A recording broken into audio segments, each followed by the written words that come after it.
Hey, Patty, welcome to the podcast. Thank you so much for having me, Debbie. I really appreciate it. Well, I appreciate having the chance to talk about launching. It is something I get a lot of questions about, especially being the parent of a 21-year-old. I actually did a double episode on this last fall.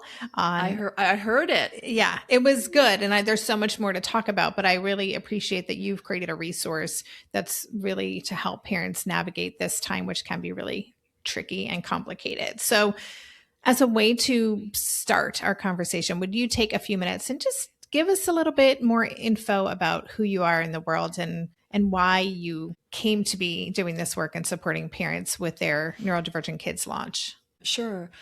So I am the mother of a multi-exceptional neurodivergent son, and we really struggled the first 8.5 years of his life. We didn't have the full picture until we got all these incremental diagnoses. And then finally at 8.5, he was correctly identified as autistic. And that was really the missing piece for us. It really helped us understand what he was experiencing, what his perspective was. And until we took that into account, all these things we were trying to do to help him were not working. So, when we got that correct identification, it was such a positive thing for our family because suddenly what we were doing to try to help him was working because it was informed. It was autism informed. And so I had to pull him out of public school to start homeschooling because public school was just an unmitigated disaster.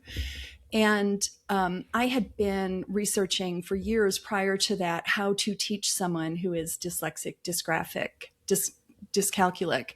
And so once I pulled him to homeschool, things got really real. And now I am the one on the hook for educating this really unique brain. So I spent years doing that. I had to kind of slow down my consulting practice to focus on helping him. But I started figuring these things out and he started thriving and it was amazing. And then I had more time to focus on my career.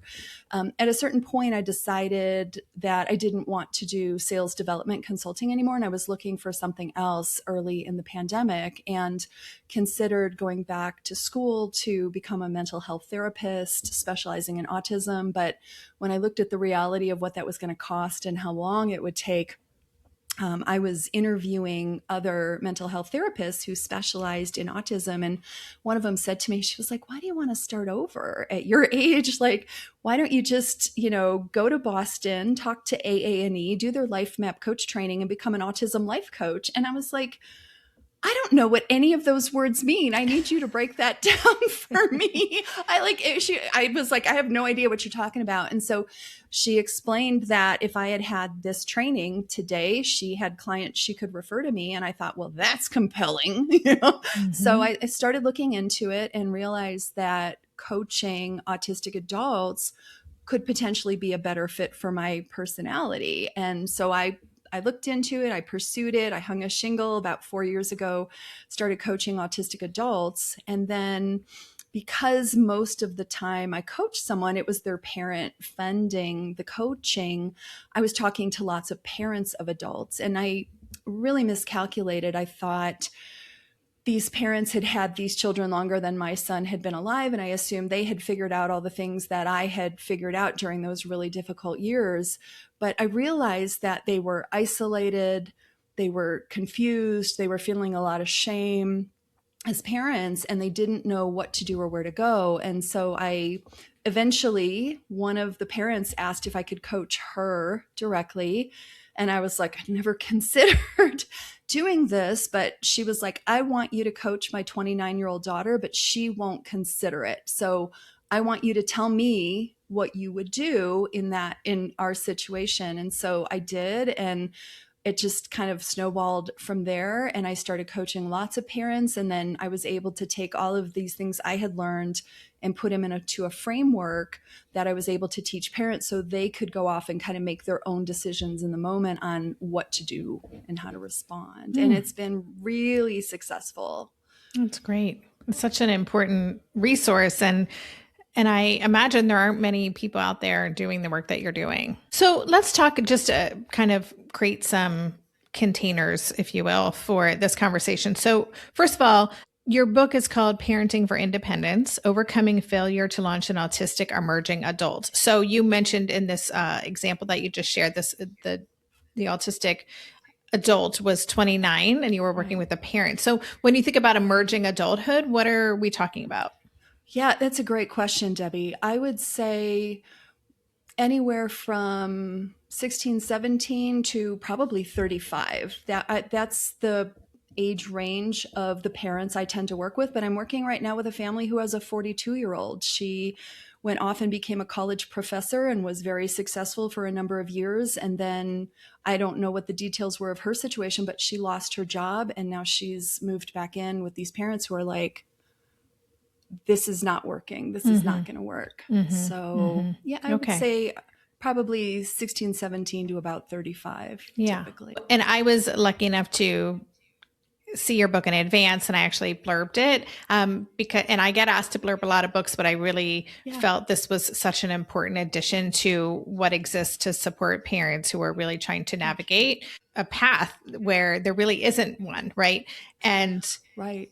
And one of the things I thought would be important for this conversation in particular is to talk about just some of the language, just so we can kind of set listeners' expectations. Again, the subtitle is failure to launch, which can feel really loaded, right?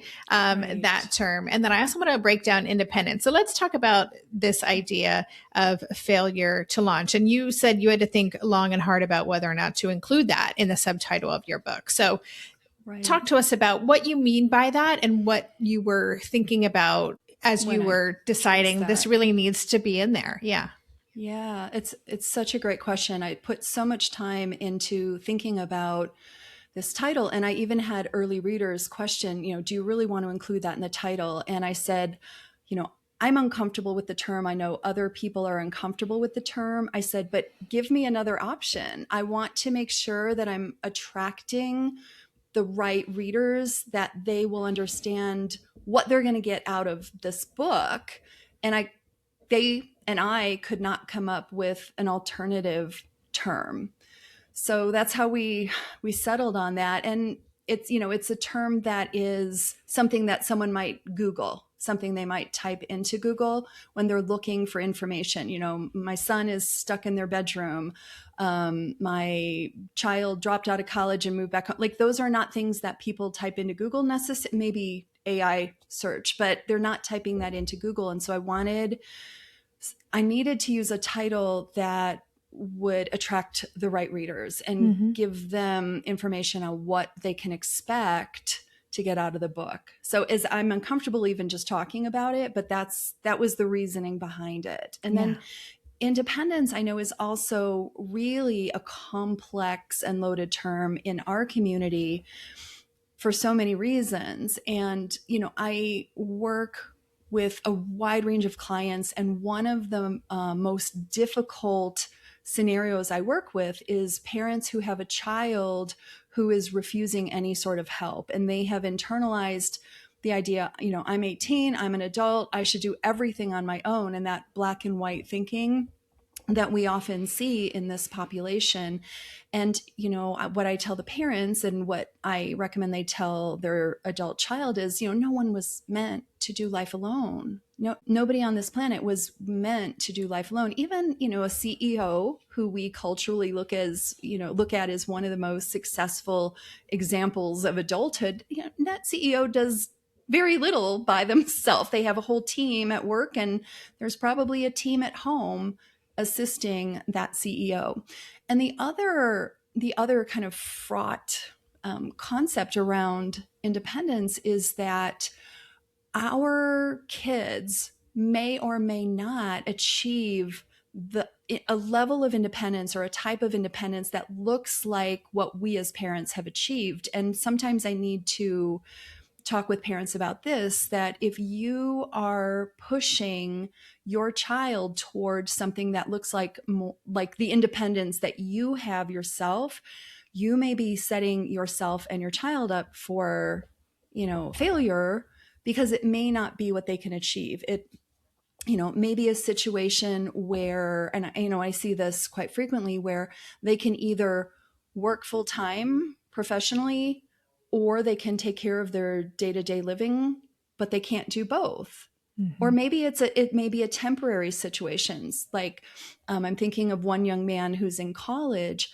He is at the most competitive college in Colorado right now. But he can do that, but he cannot take care of his apartment. So Mm-hmm. he has once a week support.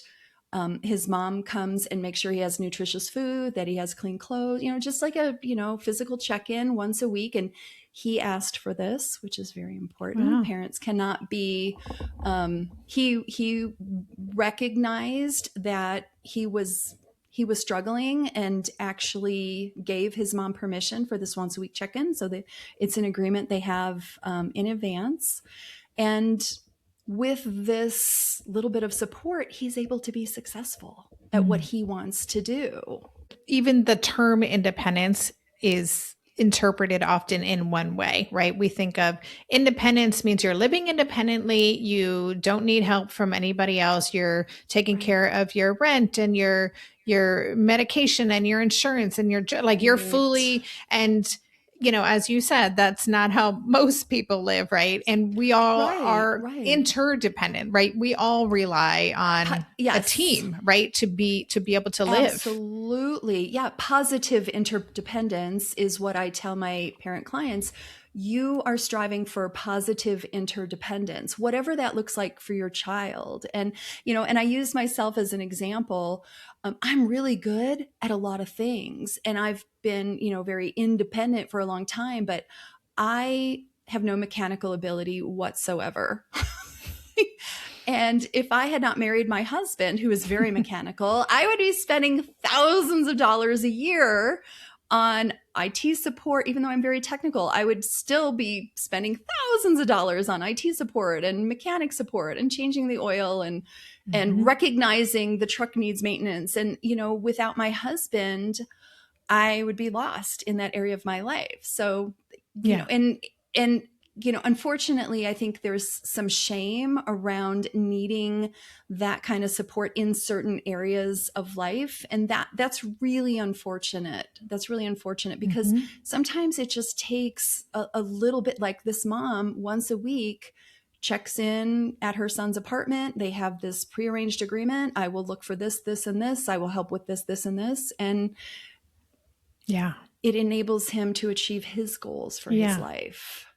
I definitely want to come back to that, because as you were describing that story, I'm like, how do we get our kids to want the help? But let's put a pin in that. We'll come back to it. Okay. I have ideas. But I do have one more question before we kind of move on. And that is this idea of self-determination. And so when we talk about independence a lot on the show, we often will kind of pivot it to that independence isn't necessarily the goal, but living a self-determined life is. Is that part of the equation for you?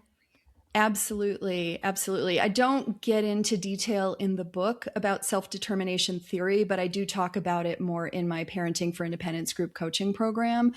It's really the foundation of everything I teach is self-determination theory. Okay, great. Listeners, I'll just mention that I did an episode on self-determination theory, and I'll have a link in the show notes because it is really fascinating to think about. And it's a really helpful framework with which to kind of consider our young adults' life and how we can best support them. So you used the word stuck before, and that is something I hear a lot, that language of being stuck. And that's how a lot of parents would describe their emerging adults. So can you give some examples of what stuckness might look like and what's really going on when someone appears to be stuck? So I have clients, one of the very common stories before parents come to me is their child did okay in school until, they got to college. And then because of that huge leap in developmental expectations, and there's usually a huge leap that precedes the stuckness, they go to college and now suddenly they're expected to take care of things that there were support structures around previously. And now the expectations have increased exponentially, and they are trying, and they end up burning out, and then they drop out, and then they move back home, and then they go into their bedroom and they won't come out for a year. Mm-hmm. That's a pretty common story that I hear. Sometimes they get stuck after high school. They, are not confident that college is going to work for them, and they, they're not working. They're not making progress on their future, I would say, generally speaking. They're not participating in future focused activities, which is a phrase one of my clients gave me. She's like, I really like thinking about it in terms of future focused activities. And then sometimes they graduate from college and now they're not able to make that leap into the world of work. That's another really common profile that I end up working with. And it's just so frustrating for the parents. It's so frustrating for the young adult. They're like, I did all the things and now I'm in my bedroom playing video games. Yeah. And then no one knows what to do. Like they just stay there. They're stuck. The parent is trying to help in the ways that they know how to help, and it doesn't help. It just ends up with a lot of frustration, and it, in some cases, harms the relationship between the parent and that child. They're both feeling a lot of shame, and there's not a lot out there to help them illuminate a path forward. And that's where my work comes in. In your experience, what are some of the kind of underlying reasons for the stuckness? When reading your book, I'm just thinking about burnout, which is also something we talk a lot about, and the toll that can take. So, I'm assuming that is one reason. Maybe you could explore that a little bit, but also share some other things that might be going on behind the scenes. So I would say there are probably three concepts that parents need to understand. There's in launching, there's do they have the skills? Do they have the capacity? And do they have the readiness to take action? And so in the case where they have burnt out in college and moved back home, that's probably a combination of skills and capacity, right? And you can't be ready to take action toward your future unless you have both the skills and the capacity. You can have the capacity, but if you're lacking skills, you're probably going to try and burn out. And vice versa. If you have the skills but not the capacity because you're in burnout, there's no future focused action because you don't have the readiness. And I imagine that with the parents you're working with, that might come as a surprise, right? Especially if they kind of, thought, okay, we made it to this, my child has gone to university, or they're making progress, or they've taken a job, or they've shown these signs of independence. I mean, you mentioned the example of the parents of a older adult who had a career and things and is now kind of back at square one. So what is happening for the parents when this comes up? I imagine there's a whole range of emotions that go along with this. Yeah, I think there's a lot of shame. There's a lot of anxiety. And then after they've been working at trying to help their emerging adult get unstuck, there's this absolute terror around what happens when I'm not here anymore to support them. That is the scariest thought. I mean, I had this thought as well, even when my son was younger, when he was 8.5 and 9, and we understood what was going on and why he was struggling. He is an only child with no cousins. Yeah. And I just thought, oh my gosh, like I'm getting a pit in my stomach just thinking about that time in my life. And, the good news for us is that now, 9 years later, he is wildly exceeding the expectations for what I thought was possible. Like if someone had told me today, let's say 9 years ago, someone had told me where we would be today, I would have been like, yeah, there's no way. Like I could not see a path from where we were to where we are today.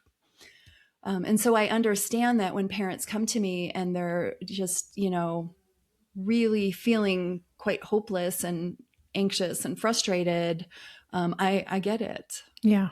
Yeah. Well, and in your book, you offer a parenting framework. You call it the SBN parenting framework that supports parents in knowing how to navigate this stuckness. Yeah. So would you just take a few minutes and kind of walk us through it? Sure, absolutely. So SBN stands for support, boundaries, and nudges. And if you think about this visually, think about their goals for their life in the center of a Venn diagram. And then support would be an overlapping circle at the top. So you support them in their goals. That's where it starts. Well, first you have to understand, actually, there's two steps before you implement the framework. So the first step is deeply understanding their experience of life, because without that information, when you try to implement this framework, you're just going to keep running into dead ends. You have to really understand how they're experiencing life. You have to understand where their skills are. You may make assumptions about their skills, but when you start using declarative language, which I also teach as part of my program, declarative language plus that understanding creates the foundation for you to implement the framework. So once you understand what they're experiencing, where their skills are, what their challenges are, what's holding them back from taking that future focused action, then you can start supporting them in their goals. And when you do that, you end up deepening your relationship with them, because without the relationship, you're just not going to be successful with the next steps, which is where they start taking action and growing those skills. So you support them in their goals. It grows your relationship. It increases your influence with them. And what you're doing essentially is getting their permission to provide that support that they need. The goal is to become a trusted member of their support team through a mutually respectful and trusting relationship. So let me interject there. So first of all, I love this. And the question that came up for me, and that I imagine listeners are going to have questions about, is deeply understanding their experience of life and what they want. A lot of our kids don't know what they want. They may feel hopeless about the future. They may be stuck in such a way that they don't see a path for themselves. So can you talk about how do we even begin to engage if we have a child who might be an unwilling participant in our understanding their experience?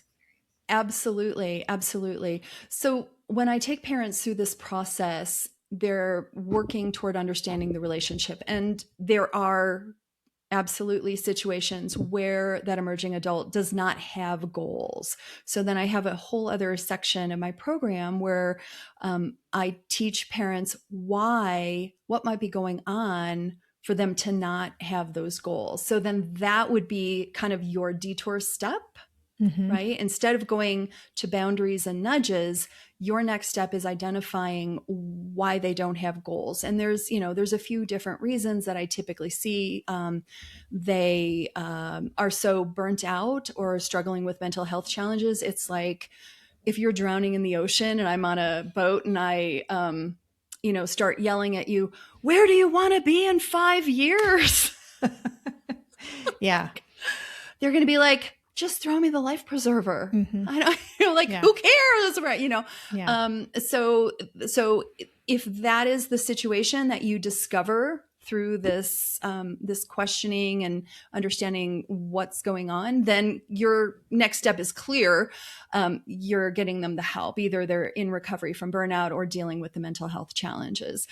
They may be unaware that what they want to do can be future focused. So my kind of classic example is the young man who was interested in history, but didn't understand that he could go and study that in college and then turn that into some sort of career, right? So it may be information that is missing. So then your next step is providing that information. Another really common situation is they have experienced so much soul-crushing failure. They have zero confidence that they can achieve any goals. So in that case, we look for ways in that support realm to start building their confidence. And I have a bunch of different ways that parents can do that. So those are the most typical scenarios. I still have families where even once they go through all those steps, the young adult is still not willing to engage. And so then we start moving into the boundaries and nudges phase. Got it. So boundaries, if you've ever done any sort of mental health therapy, boundaries are things that you do or don't do that preserve your own energy and mental well-being, which is absolutely essential to parenting. If you're not in a good place, it's like the classic oxygen mask. If you are gasping for air, you are not in a place that you can help your child. So boundaries are really, really essential. And boundaries are tricky with our kids because, it depends on what is going on. If you want to implement a boundary, you may be putting them in a situation where that need is not going to be met. If you decide, I can't do this for you anymore. I just can't do this for you anymore. It's just depleting me as a parent so much. I just can't do this anymore. And there's a skill issue. They're not able to step into that space because of a skill issue. As a parent, you're going to have to find an alternative. You're either going to have to suck it up for a while longer, or you're going to have to find someone else who can take over that area of life.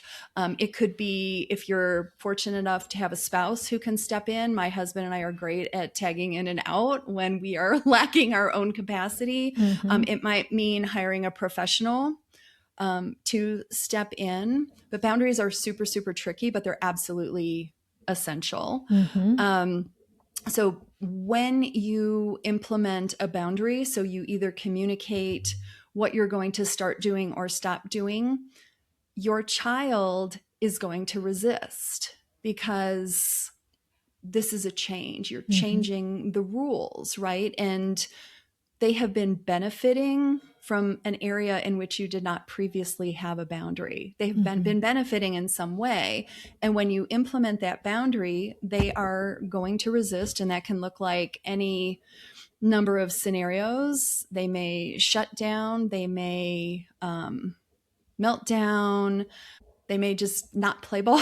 Yeah. And so it's really, really hard to implement those boundaries. So a lot of times I'm coaching parents through that really difficult process, but then the parent is in a much better place afterwards. I have one mom right now I'm thinking of specifically. We're putting a boundary in place around meals, dinners specifically, and she wants her daughter to start cooking 2 meals a month. And there's some other things that we need to set boundaries around. So we're working through that. And it's very, very, very difficult because the 22-year-old is not is responding in a way that we would expect when you're changing the rules on someone who has that significant need for sameness. And then the other area where I do a lot of work with parents, which I think is unique to my parenting framework, is the nudges. So nudges are not just randomly pushing them into doing things that they don't want to do. Nudges need to be very carefully crafted, very small strategic steps that get them outside of their comfort zone, because that's where skills are built. Skills are not built when you're sitting in your comfort zone. But if you push them, if you nudge them in a way that pushes them so far outside their comfort zone, all you end up doing is creating a sense of panic. And then they will do everything they can to return to that comfort zone. And there's no learning. There's no learning that happens as a result of that. And then they will just dig their heels in the next time you try to gently nudge them. It just creates this vicious cycle. And so what I work with parents on is, and here I'll just use a very typical specific scenario, for the most stuck who are saying they don't have goals, where we might start once we've gone through all the steps. You need to have that understanding of what is going on. I cannot emphasize that enough, because if you start implementing nudges without that understanding, the experience from the adult child's perspective is it can be experienced as abusive, and that will harm your relationship. or just misinformed, and it reduces their respect. Yeah. Right. And so it's super critical to build that relationship up first, so you have that social capital to spend when you start to nudge them. But a really typical scenario is, someone who's come home from college, they've been stuck in their bedroom for 10 months to a year is usually when I hear from parents, and they're not playing ball. They're not doing anything future focused. They have no goals. They just shut every conversation down. So what we will do then is say, okay, so here's what I need. If you're living at home, you need to be doing something that is future focused. And you need to we might start with 5 hours a week if they're doing absolutely nothing. Okay. So we might say, okay, 5 hours a week, you need to start doing something that is future focused. It can be in these categories. So it might be you start volunteering, or I'll go volunteer with you. If they are so anxious about leaving the house, I will suggest find something that you can do together once a week. It can be volunteering. It can be exploring career options. I have a whole slew of resources for parents that they can use to give as options. It might be, doing something that is hobby related. Go out and find an art class or something like that. But it needs to be something that is future focused. And then we decide typically in advance what percentage of those hours need to be done outside the home. I have some families where doing anything outside the home is just not a possibility. They need to start with future focused activities that happen at home. And sometimes it's with the parent support. But what I tell parents is you cannot help without prior permission. It's not helpful if they don't want your help. And that's, I see a lot of parents get stuck there. They just kind of inflict their help because the parent is feeling so desperate. The parent needs to see progress, and they start forcing their help, and that does not get you where you want them to go. They need to be in the driver's seat of all of this. So did that answer your question? Yeah, absolutely. And more. One of the things just to go back to the specifically around the boundaries, and I was thinking about this concept of learned helplessness, and I guess how do you advise parents who are really struggling to figure out where is the line, right? Between, and I don't like the word enabling, but it comes up all the time between enabling or just navigating that tension, right? Between I don't want to push my kid into fight or flight. I want to honor and respect where they are. And I want to kind of have that nudge. So any kind of, I don't know, insights on how to navigate that tension. So the biggest mistake I see parents making in that area is they're trying to do too much at once. And that is a recipe for failure. Yeah. We are dealing with a human, typically in my client case, where they have this significant need for sameness. And so every little change you make, every little boundary you set, every little nudge you make is you changing the rules. And that is just not ever going to be welcome. And so the first thing is getting very clear on what you want to do. Like what is the hill you're willing to die on as a parent? And just stay focused there. Just stay focused on one thing, because when you're trying to make changes in multiple areas, you're going to get that resistance, and then they shut down and you just get more frustrated. So just be really clear about what you're working on right now. And I get that urge to fix everything. Like parents tell me, they're like, there's just so much we need to do. There's so much we need to work on. And you're just never going to make progress that way, especially with, an emerging adult who has that need for sameness, has a significant need for autonomy. So a lot of my clients have children with the PDA profile. And fortunately, my framework works because it's all based on self-determination theory and getting them in that driver's seat of their life, which activates intrinsic motivation.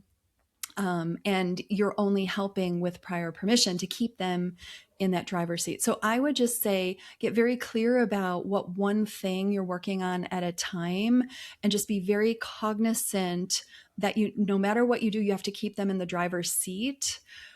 Without you like reaching over and grabbing the steering wheel, because every time you do that, you're creating a setback. Yeah. So I know it's frustrating to sit there and watch them in the driver's seat, not moving forward. And you're sitting in that passenger seat with the map saying, okay, so you said you want to go here. There's an exit in half a mile, or you can go 2 miles and get off there. And they're just like, yeah, I know it's frustrating, but I do have ways to help them move forward without pushing them into that panic zone. Yeah. And I just imagine there's also a lot of work for parents around resetting their expectations on timeline, which is something we talk a lot about as well at Tilt. And I think even if we know intellectually that it takes as long as it takes, and there is no one timeline for any human, I think most parents, there's a yes, but like, yeah, I agree with that. But at a certain point, ... So how do you counsel parents who really are attached to a timeline, a specific timeline? Yeah. So sometimes there are legitimate timelines. So I have a client right now. I don't know how old she is, but she said, I am planning to retire in 5 years, and my 23-year-old daughter is still living here and decided to take one college class per semester. I can't get her to consider taking more than one class. We've done all the work. We've, understood, we've supported, we've worked on we've done all the things. And her daughter is still saying, I'm going to take one community college class per semester. And mom is like doing the math. And she's like, well, when I retire in 5 years, I'm not going to be able to fund that. And she's not going to be financially independent. And so what we're working on right now is it's going to become a boundary issue, because this is a legitimate timeline. Okay. So, we talk about, is there a way to reset expectations, and it takes as long as it takes. If we can do that, great. If we cannot do that, like in this case, what we are working on right now is communicating with the daughter, totally support you in this path, love this college program for you. Here is my reality. As your mom, I need to retire in 5 years, and here's what I can do. And that's what we're working on. We're making the list. Here are the things that we can do. I can do this, this, and this, and this. After 5 years, here's what's going to change. And one of those things is you're going to have to start paying me rent if you're still living here. You are going to have to do this because I can't do these things anymore. And that's going to be a really difficult conversation. But now we're respecting her daughter's autonomy. We're giving her the information she needs to make the best decision for herself today. And it's going to be a process. A process. It's all a process. Yeah. It is all a process. So, I'm going to just name your book again, and I'm going to hold it up for the YouTube folks. It's called Parenting for Independence, Overcoming Failure to Launch an Autistic Emerging Adults. And I think if you're listening to this or watching this, you can tell that Patty knows her stuff and has a really, I think, gentle and respectful way for us to support our kids on whatever timeline they're on, while also making sure that our needs get met too, because as you said, we matter in this equation too. Absolutely. I can't emphasize that enough. Parents get so depleted trying to help their adult children, and a lot of times they're shocked when I say, well, you need to do this because your needs matter too. And they're mind blown. Yeah. Like, I never considered that. And really, when you start implementing those boundaries, you're triggering growth in the areas in which they were previously benefiting from you not having that boundary. So I didn't mention in the parenting framework. So if you look at boundaries and nudges as circles that overlap with each other, but also their goals, where that intersects, that's where their growth is created. Yeah, that's wonderful. Well, let listeners know where they can connect with you and learn more about your work. Yeah, absolutely. So my website is the best place to go to find out more about me and my services, my group coaching program. My book is listed there as well. So my website is thriveautismcoaching.com. And if you look under the services section, you can find my Parenting for Independence program. There's always a wait list. You can join the wait list. People on the wait list get all the good information before it goes out to the general public, and any free training that's coming up, you get early access to everything. So I recommend joining the wait list if you're interested. That's great. Awesome. So listeners, as always, I will have links in the show notes pages to those resources. I will link to the conversation we had on declarative language. I love that you use that as a tool that has like been a game changer for me and our family. And yeah, I just want to say congratulations on the book. It is such a helpful resource for those of us with kids in these complicated ages. And it's just nice to have some tools and to know that we're not alone in kind of forging this path. Yeah, absolutely. Thank you. Yeah, thank you.